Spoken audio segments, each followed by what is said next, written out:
All right. Okay, fat cats. And of course, we got a big fat cat on there. So fat cats refers to the idea um, of the kind of the fat, overweight industrialist. You know, the guy rolling in money. Doesn't care much for anybody. All he cares about is getting more wealthy. That's kind of the stereotype of the industrialist. So let's look through and see what some of the facts are. Some other words for the same. Captains of industry, industrial giants, robber barons even. So a lot of the terminology for these people is, was considered criminal. So there's always been this negative connotation. There's very few examples of especially early wealth and wealth from this period of time, the golden age. The late 1800s, the early 1900s, it's always was kind of negative, and wealth definitely fell on just a few hands. That is the truth. And I think that's part of it, is that there were very few of them. They were very reclusive most of the time. You didn't see them. All you did was see newspaper headlines.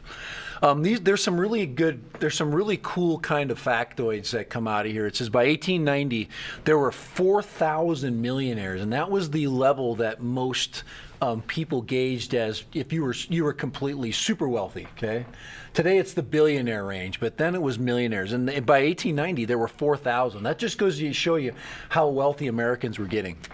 90%, and this is another fact that gets people kind of unhinged.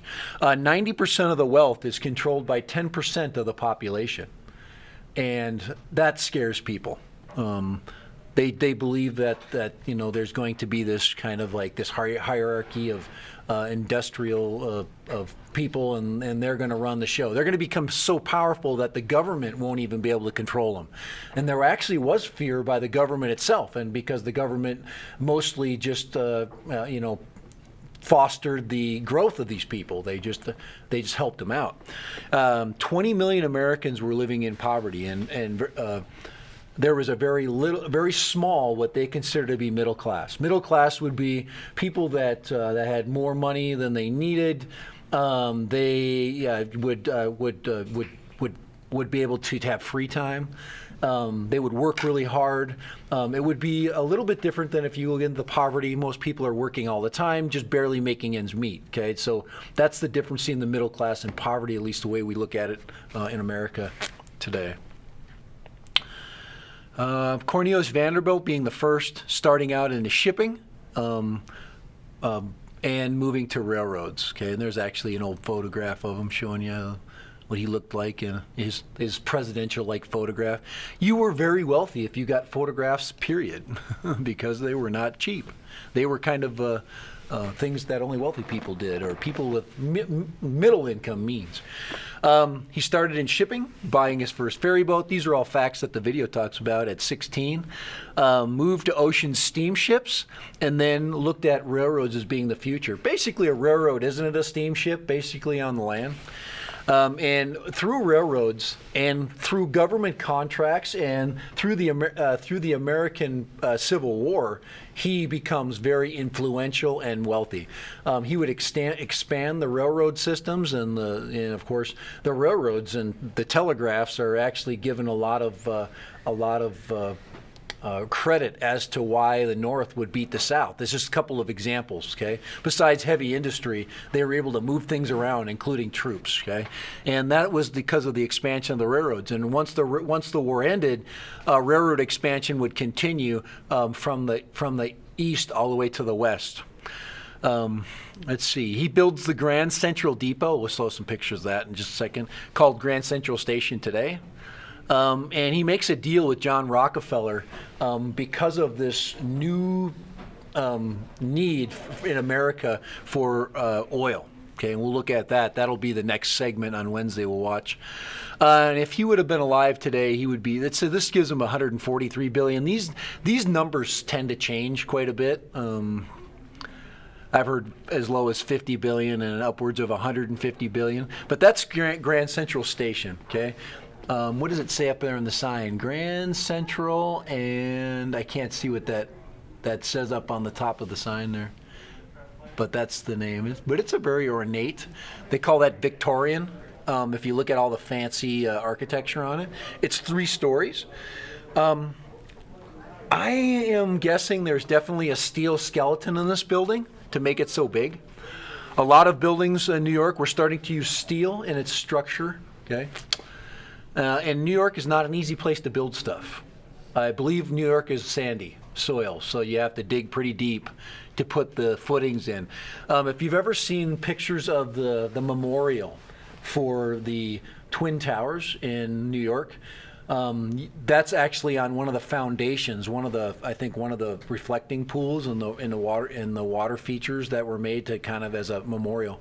It's in the foundation of one of the buildings, and it's just, I forget how deep it is. It's maybe 5 stories deep.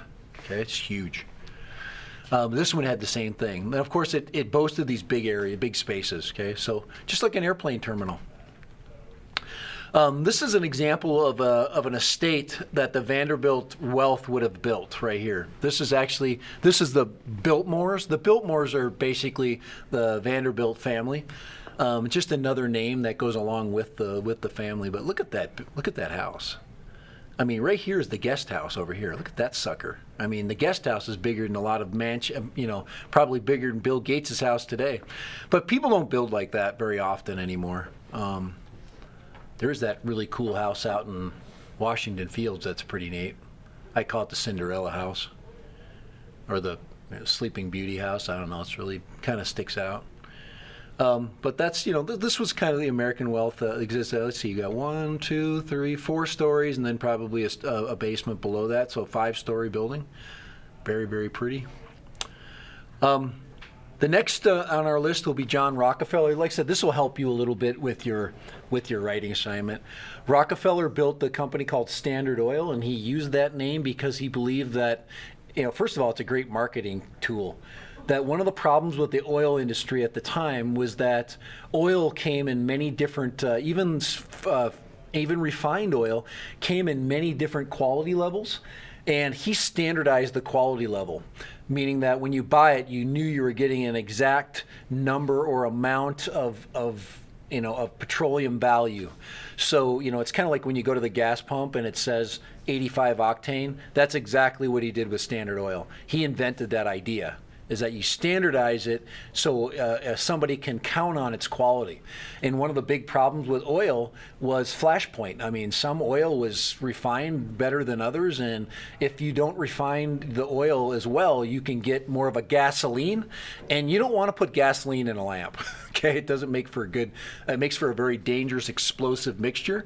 But if you standardize it and you keep it to a certain quality, you can count on it as a light source. These are some of the companies that he basically built: Amoco, British Petroleum, all these big companies. They're still around today, but they've been broken up.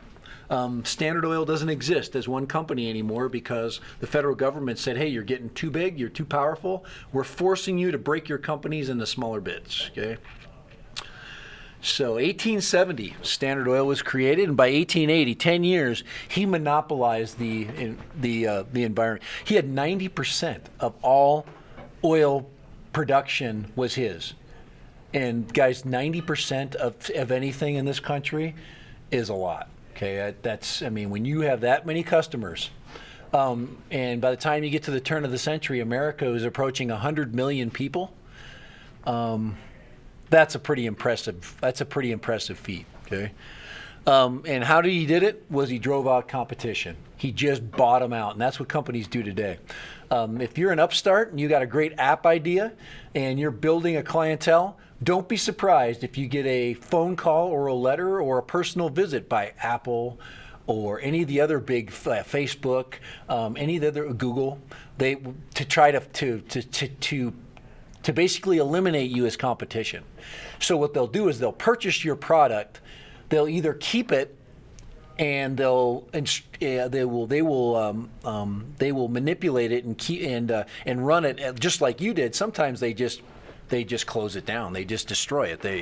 They suck it into one of their other businesses, so now they don't have competition. So say they're running a competitive app, they'll buy you out, and then now you just disappear overnight. Okay. There's a lot of different ways that big tech companies do that. Sometimes they just take your technology. So if you have something like really good, like a good app, that social app that people really like, they will take the best of that social connection and they'll suck it into, say, the Twitter form of companies, or they'll bring it into an Instagram idea, like Boomerang. Boomerang was a standalone app, and it was brought into, I think, Instagram. I think Instagram bought them.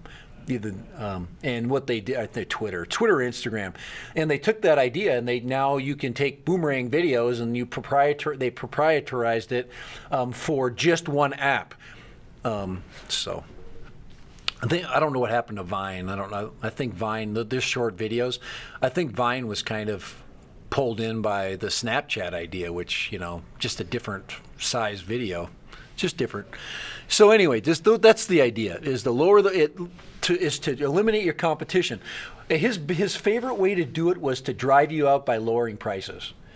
He would drop the prices rock bottom that you couldn't manufacture it for a profit. Now, he wasn't manufacturing it for a profit either, but he has hugely deep pockets. Could you imagine that you could literally sell stuff for less than its value just to drive out competition? And then as soon as you drive that competition out, you just bring the prices back?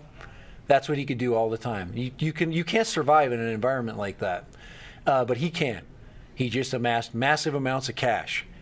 And of course, he gave away during his lifetime hundreds of millions of dollars. And you think almost of $500 million back in the 1920s and 30s. Guys, that's an insane amount of money for that time period. This is Rockefeller Plaza in New York City, very famous. Has a little skating rink in front of it in the winter. Okay, if you go to New York and you're a lady, this is kind of something you want to do. Okay, I wouldn't mind skating on there too. The problem is there's a line. You see all the people standing around looking? Some of that is a line waiting to get in. You only have a certain amount of time that you can skate. So that's kind of cool. A lot of TV shows that center around that part of New York City. The next one is Andrew Carnegie, and of course Andrew Carnegie. If you look at his picture, doesn't he seem like he's a pretty nice guy? Doesn't he have that like Santa Claus look to him? And he was a very nice human being from all information. Yeah, very, very. He's an immigrant. He came from, I think, Scotland. I think is where he came from. I think it says something about it. Yeah, Scottish family. Born to Scottish family who immigrated to the U.S. And he worked his way through the railroad system, I believe. Yeah, Pennsylvania Railroad. The Pennsylvania Railroad was owned by Tom Scott, not by Cornelius Vanderbilt. So Carnegie and Scott got together to battle it out. But Carnegie was still an administrator. He wasn't an owner. He wasn't a big name, but he did help to negotiate deals. So he got a name slowly over time through the railroad companies. Carnegie enters the steel business in 1887 and controlled 25% of America's steel production at his height. Okay, he would make one of the largest deals in American history by selling his steel business to J.P. Morgan.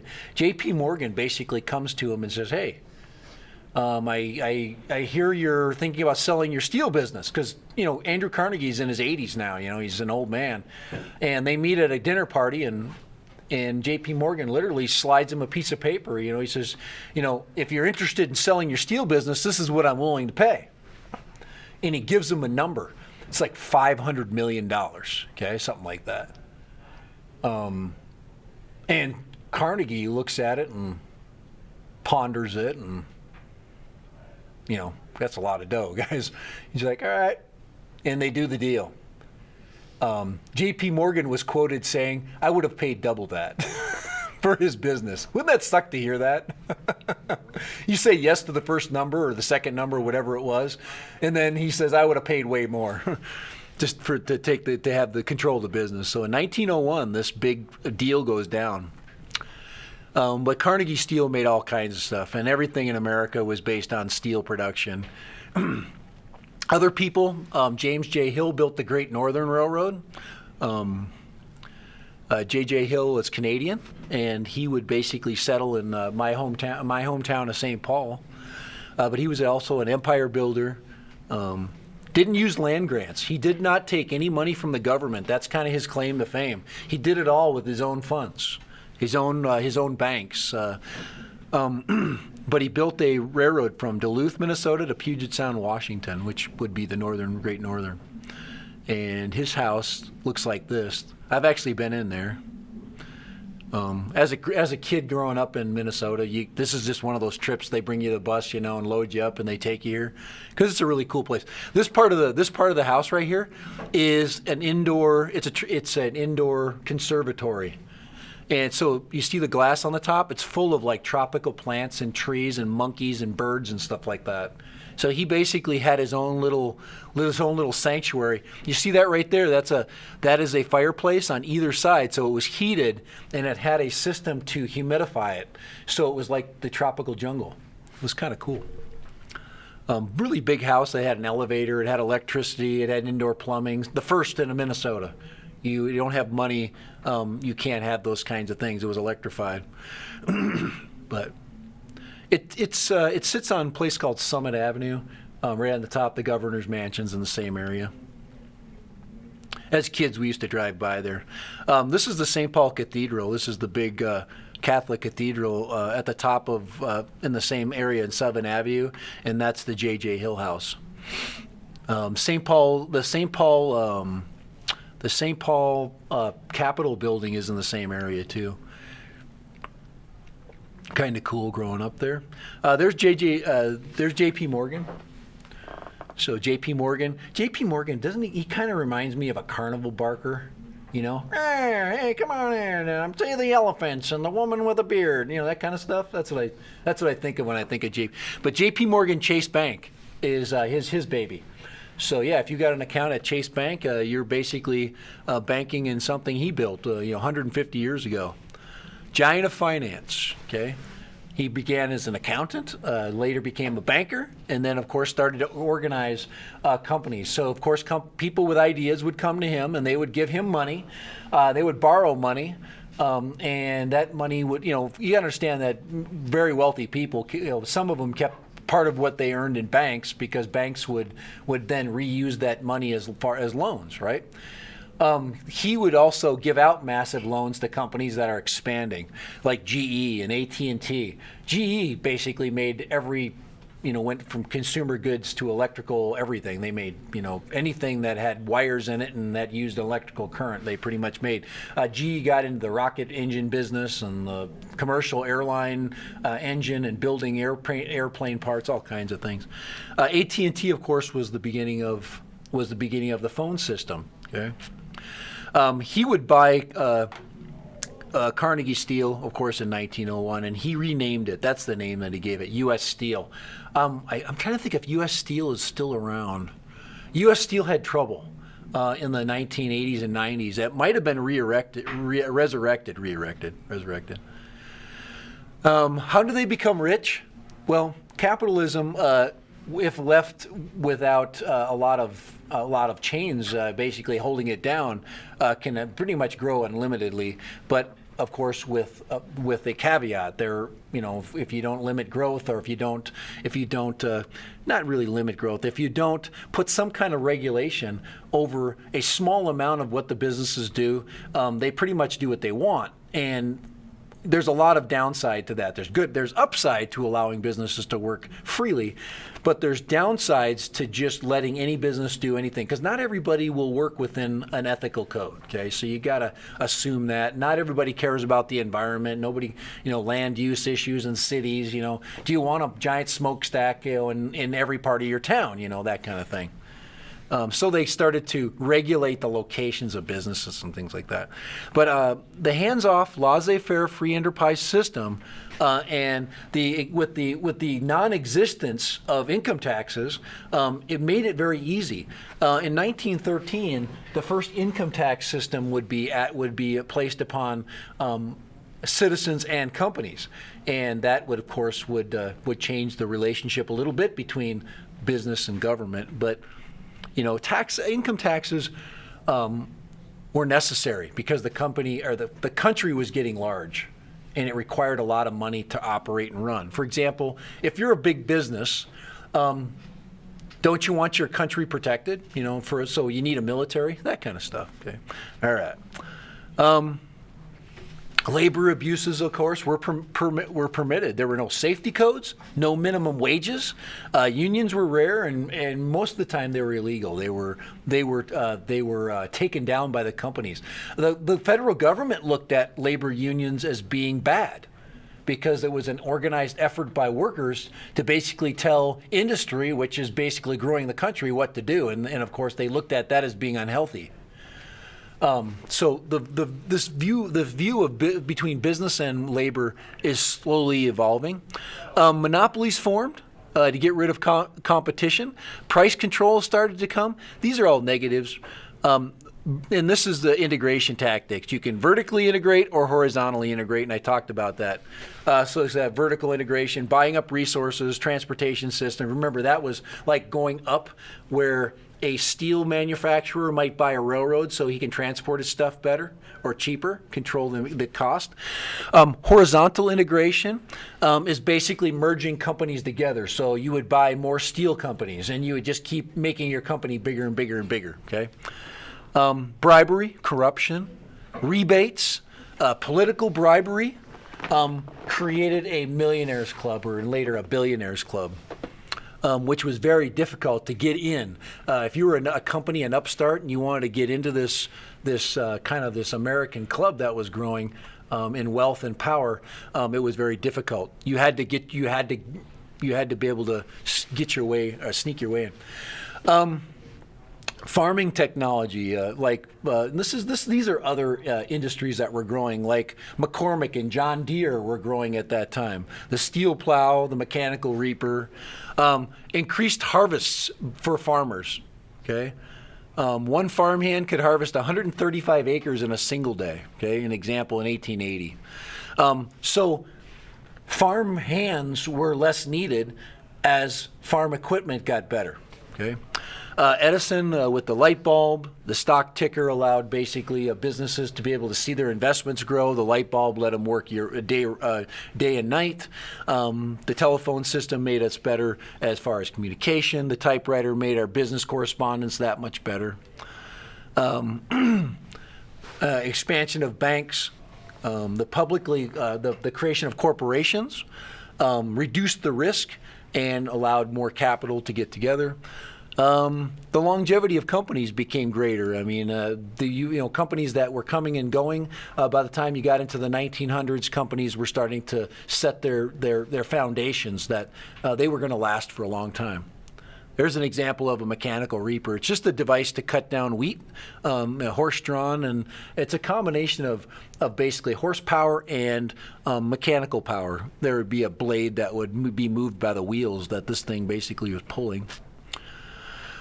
There's Edison's light bulb there, a couple of different versions, and there's a stock ticker, which wealthy people would have inside of a room. It would be connected to the stock exchanges, and it would tell you minute by minute what was going on during the trading time.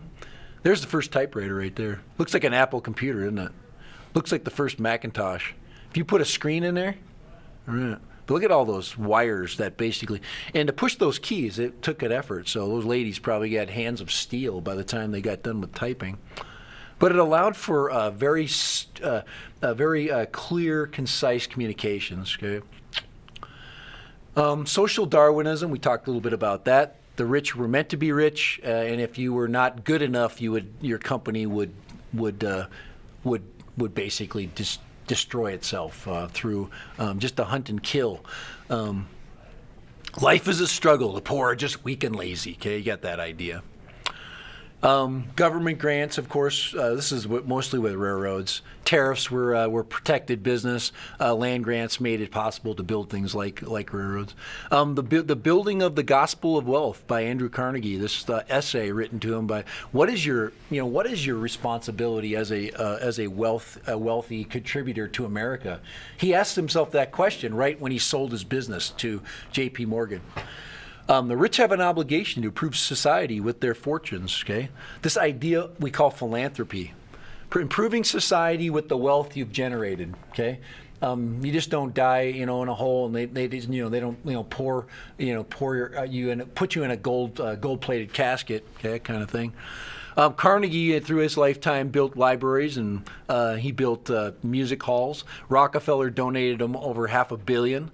J.P. Morgan donated millions of dollars to universities in the South, especially one big donation that helped to basically make Harvard one of the more premier schools. He gave them over $10 million.